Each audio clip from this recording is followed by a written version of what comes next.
Holy crap, we've actually seen footage from Spider-Man Homecoming. We're here at Comic-Con 2016, just got out of the Marvel Studios big Hall H panel.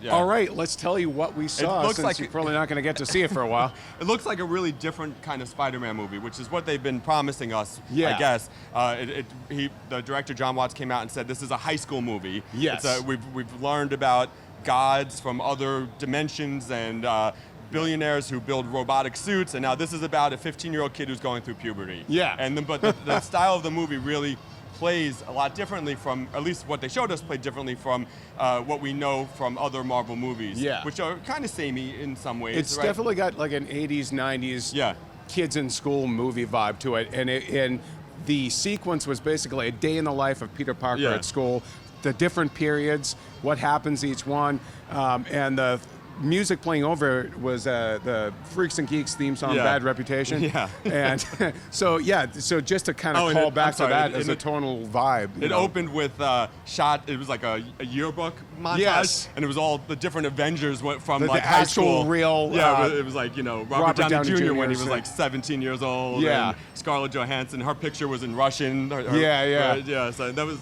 funny, Yeah, so it opens with that montage, and then boom, you're at Peter Parker's Midtown High. Yeah. And then, so it's a day in the life of Peter at school. We find out that Zendaya plays a girl named Lucy, who's like the beautiful girl at school that Peter has a crush on. And they're playing a game of F, marry, kill, like the girls in gym class, and Peter's overhearing this. But they're talking about Avengers, They're talking about Avengers, and she likes Spider-Man. Yeah. And the other girls kind of weren't really keen on it. Yeah. And so he perks up to that.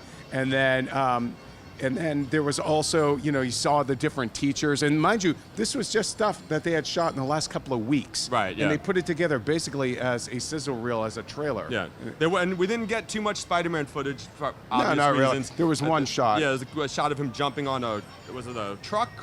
Something like that. He was running along and moving, and then like him ripping off the shirt and all that. But we saw him like in science class, like when the teacher wasn't looking, he's like down under his desk making web fluid real quick, and like he's like trying to doing the double life thing. And I think if I heard correctly, I'm drawing a blank on the actor's name, but he was the kid from Grand Budapest Hotel who we know is in the movie. Yeah. I think he's playing Flash Thompson. I think they refer to him as Flash. Right, I didn't catch that, but I know that's... It was loud in there. A lot of people cheering. Well, everyone's cheering the whole time, and it also looks like a real New York City classroom now. It's like really multiracial.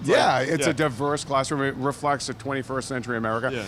Now let's tell people about the stinger at the very end of that sequence. Oh, yeah, right. What did we see? So now we do know that the Vulture is definitely the villain of the film. Yep. He was just a real quick shot. He comes flying towards the camera. He's got a mask. He had a mask on, so we didn't see Michael Keaton necessarily. Yeah, but, so I mean, we're assuming it's Michael Keaton because everyone has said it's Michael Keaton, but the Vulture is the villain. Yeah, and it looked like a real mechanical kind of suit. Yeah, too. yeah. It wasn't just the wings or like the jumpsuit. It kind of did it have a little bit of a vibe of Yellow Jacket to you from Ant-Man? Kind of, yeah. A little bit like that. Well, who knows? Maybe they'll tie it into that technology. It could be, stolen technology or something. But I really liked I didn't think we were even going to get Spider-Man stuff. No, and Tom Holland took the stage with John Watts. Yeah. And it was great. Yeah, Spider-Man really was, Homecoming looks awesome. I can't wait to see it. Definitely, yeah. All right, guys. Well, that'll do it for this sequence. We're going to have a whole lot more about Spider-Man Homecoming and all things Marvel Studios and continuing Comic-Con coverage. So keep it here on IGN.